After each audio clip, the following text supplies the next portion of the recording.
যে তোমাদের কার্যক্রম যখন এই দেশ দ্বিতীয়বার 5ই আগস্ট স্বাধীন হলো, তখন বিভিন্ন রাজনৈতিক দলের সহযোগী সংগঠন ছাত্ররা বিভিন্ন পর্যায়ে আমরা দেখেছি, তখন তাদের নিজের স্বার্থের জন্য তারা বিভিন্ন দেশকে সুন্দর পরিচালনা এবং শত শত হাজার মানুষ, অনেক মায়ের কোল খালি হলো, অনেক সন্তান বাপ হারা হলো, সন্তান হারা।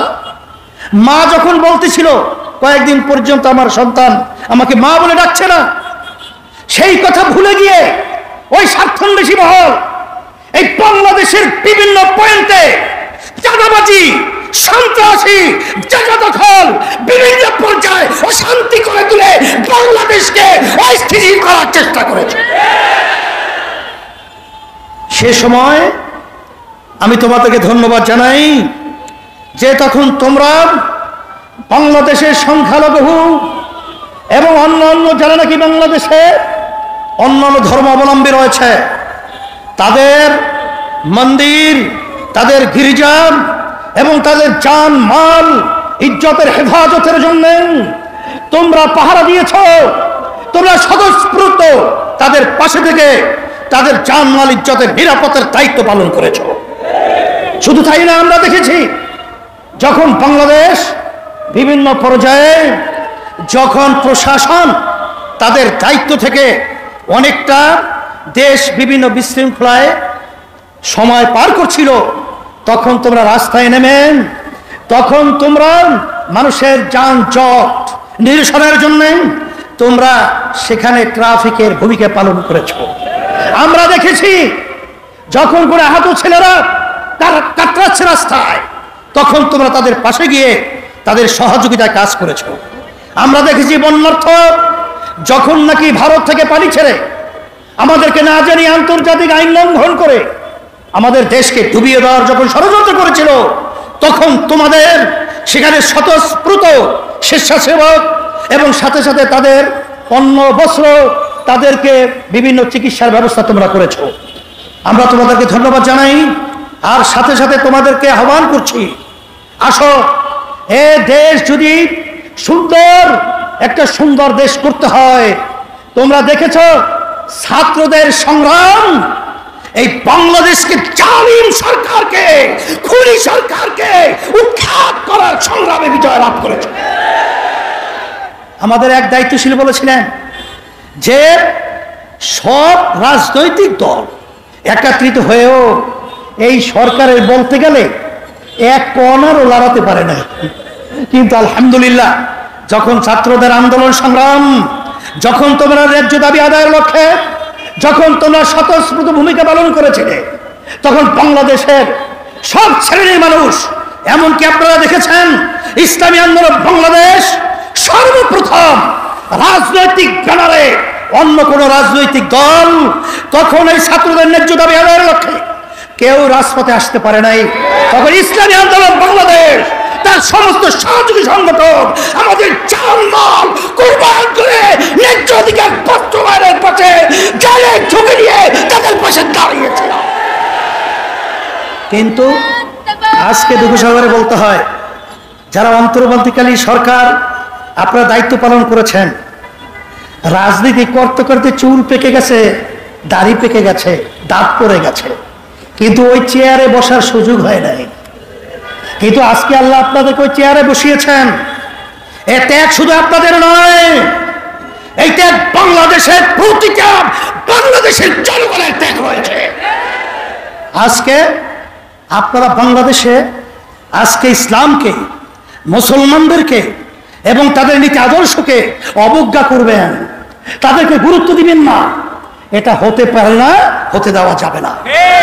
স্মরণ করাই দিচ্ছি, এদেশে শতকরা 92 জন মুসলমান বসবাস করে, এবং এই দেশের জন্য যদি কেউ কিছু করে থাকে,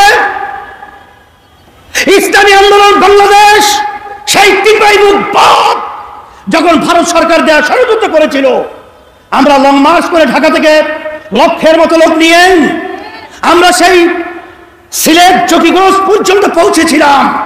তখন আমরা অনেক দেশের দরদি দেখেছি, কিন্তু রাজপথে পাই নাই।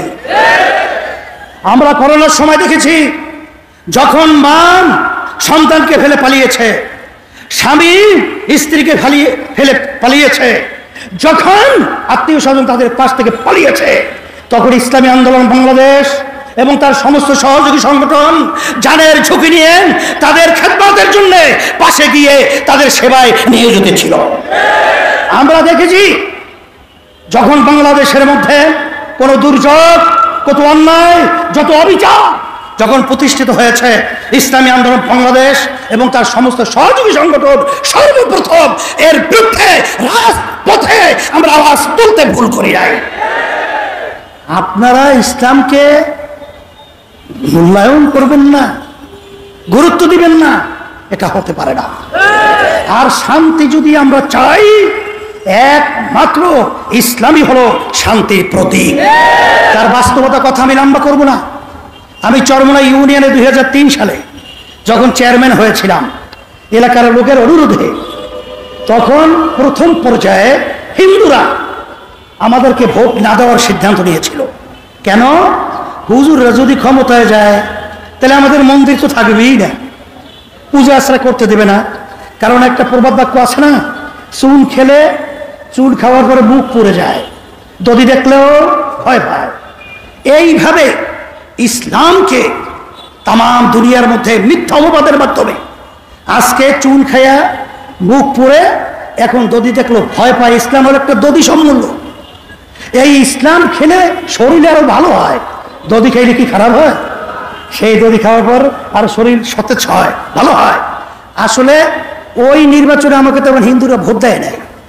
আমি তো আলহামদুলিল্লাহ চেয়ারম্যান হয়ে গেছি 2003 সাল। চেয়ারম্যান হওয়ার পরে এখন আপনারা চরমোনাইয়ের খবর নিয়ে দেখেন, সমস্ত হিন্দুরা দল টল বুঝে টোঝে না, একেবারে নির্দ্বিধায় ঝাঁকে ঝাঁকে ইসলামী আন্দোলনের প্রার্থীর পক্ষে তারা আজকে ভোট দেওয়ার জন্য উম্মাদের মতো পাগল হয়ে কাজ করছে। আপনারা লক্ষ্য করেছেন, এই শাহবাগী যখন হিন্দুরা অবস্থান নিয়েছিল, সাংবাদিকদের সামনে হিন্দুরা বলেছিল যে আমাদের মন্দির, আমাদের জানমাল নিরাপত্তার দায়িত্বের জন্য ইসলামী আন্দোলন বাংলাদেশ আগিয়ে আসছিল। বরিশালে যখন প্রশাসন আমাদেরকে ডেকেছিলেন এবং অন্যান্য রাজনৈতিক দল সহ, তখন হিন্দুরা বলেছিল যে ইসলামী আন্দোলন বাংলাদেশ এবং তার সমস্ত সহযোগী সংগঠন আমাদের জানমাল, আমাদের মন্দির গির্জা পাহারা দেওয়ার বিভিন্ন ভূমিকা পালন করেছে। এই জন্য আমি সকলকে তার আহ্বান জানাবো, যদি দুনিয়াতে শান্তি চান, আখেরাতে মুক্তি চান, একমাত্র তার নীতি আদর্শ গ্যারান্টি শান্তি ইসলাম। আমি ছাত্রদেরকে বলবো, মাঠ উর্বর, তোমরা মাঠে ময়দানে আমার ছেলেদেরকে দাওয়াত করো, তাদেরকে এই শান্তির ছায়াতলে নিয়ে আসার বিভিন্ন প্রক্রিয়া হাতে নাও, কাজ করো। হরকতে বরকত আন্দোলনের নড়াচড়া